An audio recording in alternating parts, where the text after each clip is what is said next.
Okay, we're back with another episode of High Rated Edison today. Today we have Mind Most Important on 1368 going up against Archives Veteran on 1097. So Mind, who's featured on the channel before, would have been deep into the top 100. That's probably a top 10 score at the time. Archives Veteran would have definitely been quite far into the top 100, but yeah, not as far as Mind. So let's see what they're playing.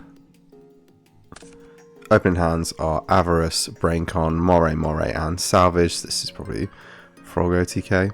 And Fiendish Chain, Marshmallow.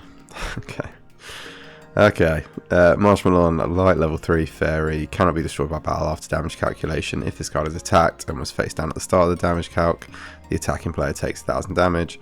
Gold Sark, Fiendish Chain, Lava Golem, and Vortex Trooper. So I don't actually know what this is, but it's weird. Let's find out. So we're going to summon Vortex Trooper, put back the Marshmallow and one of the other cards. I've forgotten which one.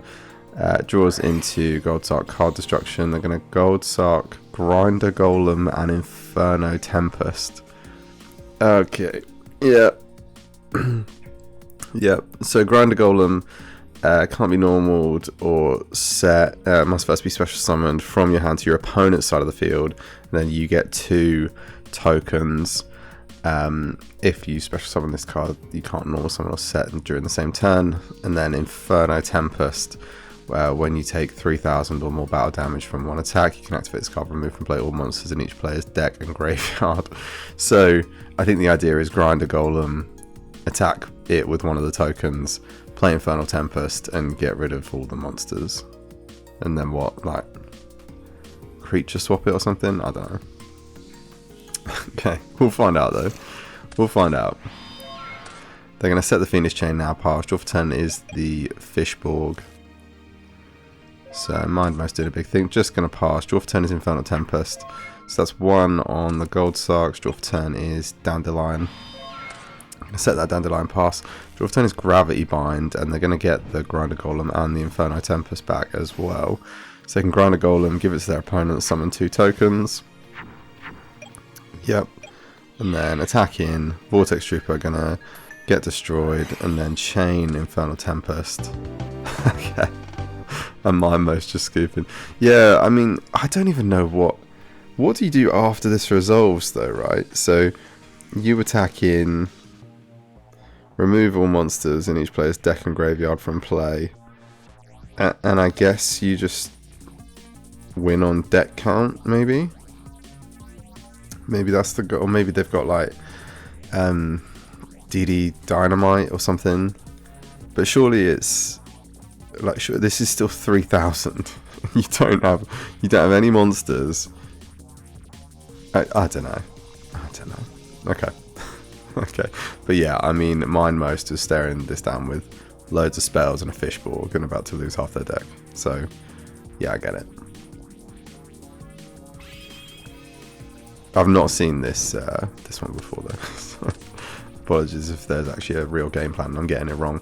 Okay, game 2, it's Allure, Vortex, Lava Golem, Inferno, and Messenger of Peace. This is a continuous spell. Monsters with 1500 or more attack cannot declare an attack. Once per turn during your standby phase, pay 100 life points or destroy this card. Moray, Fishborg, Braincon, Dandelion, Reckless, and Fishborg. So let's see how they go about this. They're going to Moray away the 2 Fishborgs, draws into Torrential, Reckless, and Subsitoad. Sets the Dandy, sets the Torrential, sets the Reckless now, and pass. Okay, and another Reckless, and pass. Draw for turn is the Grinder Golem, so they've got the combo again. So Grinder Golem, summon to their opponent's field, 2 tokens, and what, you probably have to hit them with a Torrential now, right? Yeah, so the Torrential away those. You get the Dandelion tokens, which is good, and then they're going to Lava Golem them away. Yeah, unfortunately they can't summon the Vortex Trooper this turn, because they've summoned Lava and Grinder, but yeah, they can potentially still do the combo if they get attacked. So yeah, let's find out. Draw for turn there is Pot of Avarice. Gonna, yeah, take the 1000, then they're gonna substitute the Lava Golem away. They're gonna do full frog combo. Yeah, they're just gonna rip through it, which is cool. Makes it easier for us. Yeah, swap, dump, sub. Swap, dump, sub.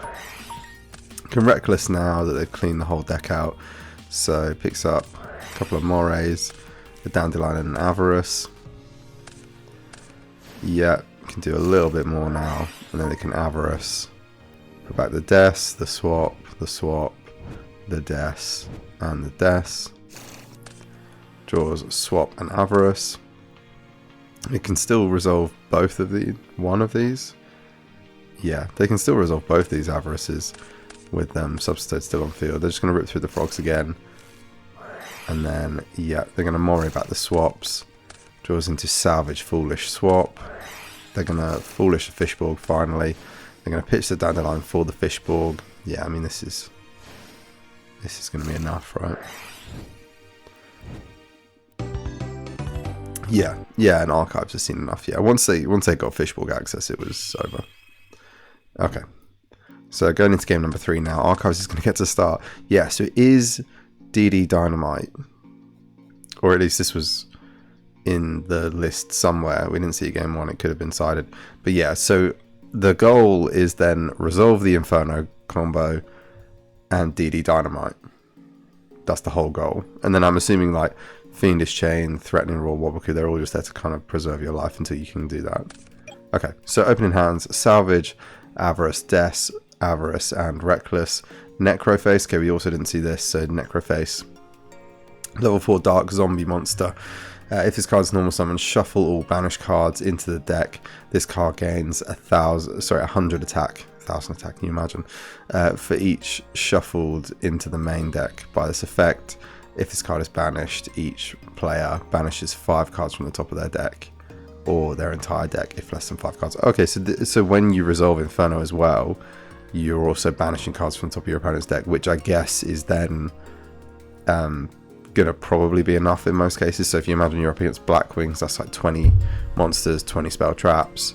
So you're gonna banish 3 Necroface, so as well as all of their monsters. So they're just gonna have 5 cards left in hand, or when you resolve this, whatever it is.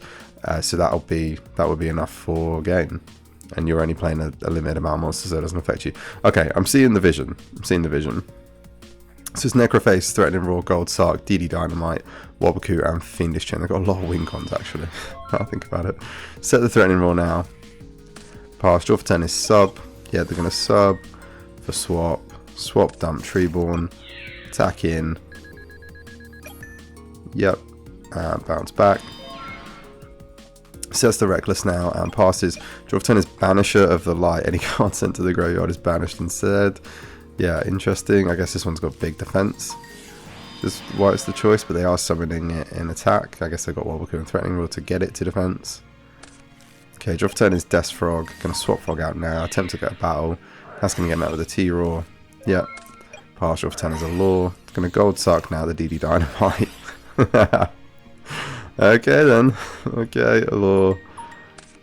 Yeah, picks up Threatening Roar and Battle Fader. Ditches the Necroface, which is then gonna banish 5 cards.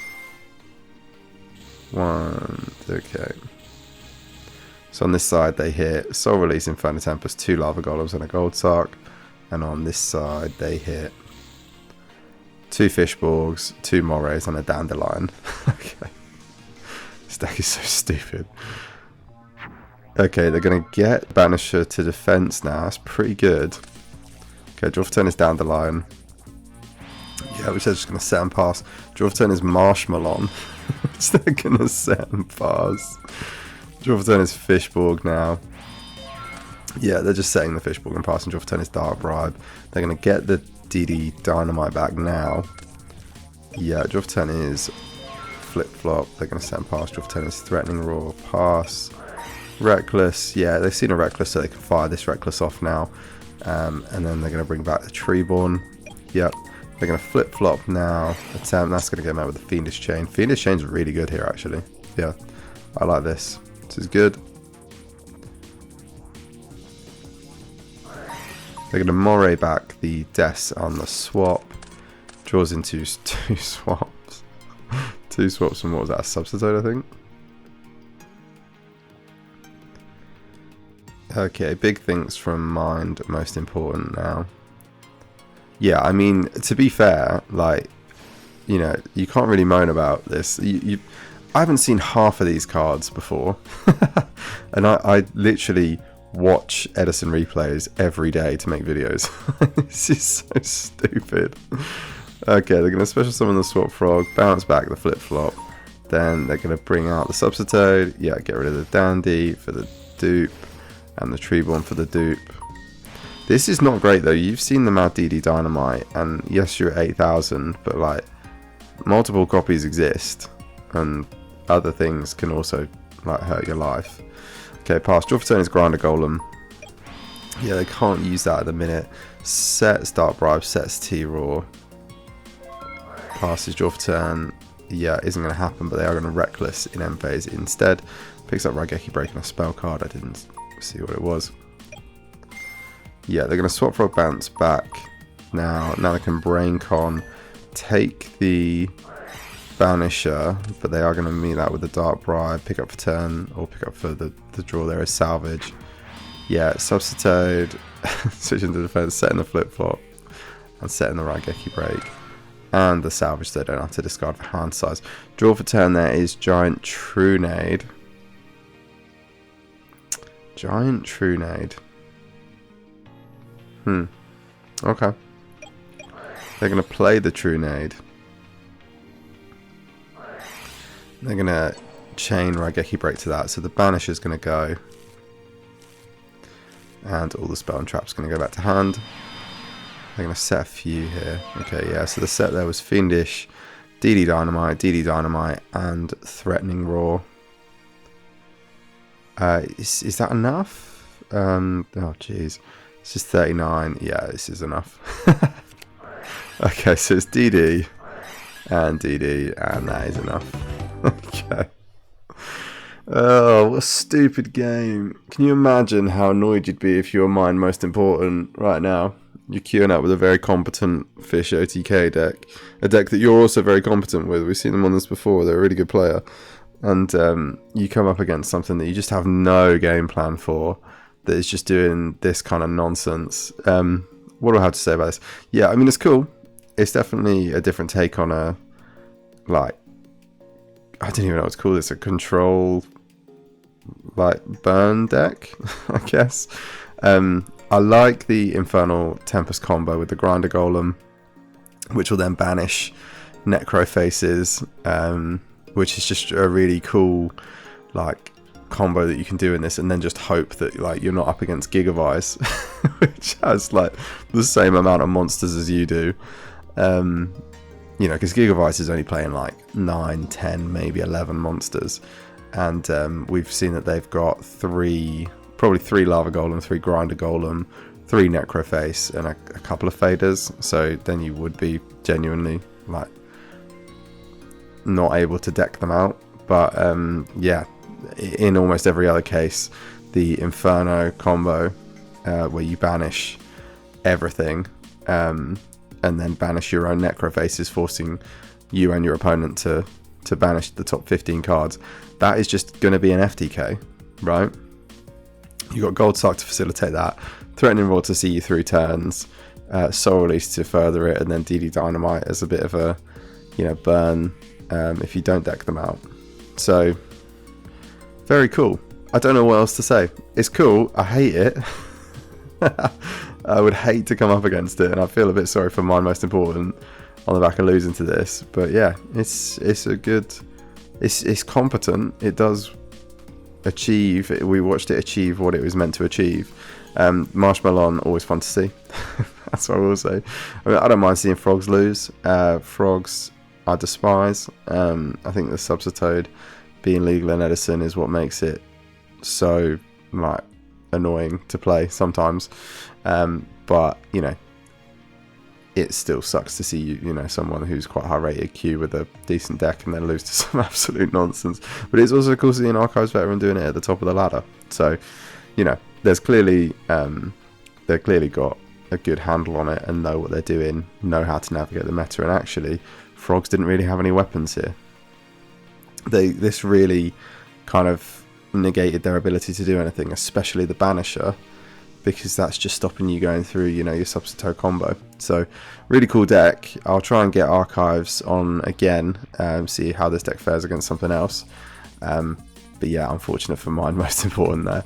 But you know, their rating hasn't dropped too far, so they're still okay.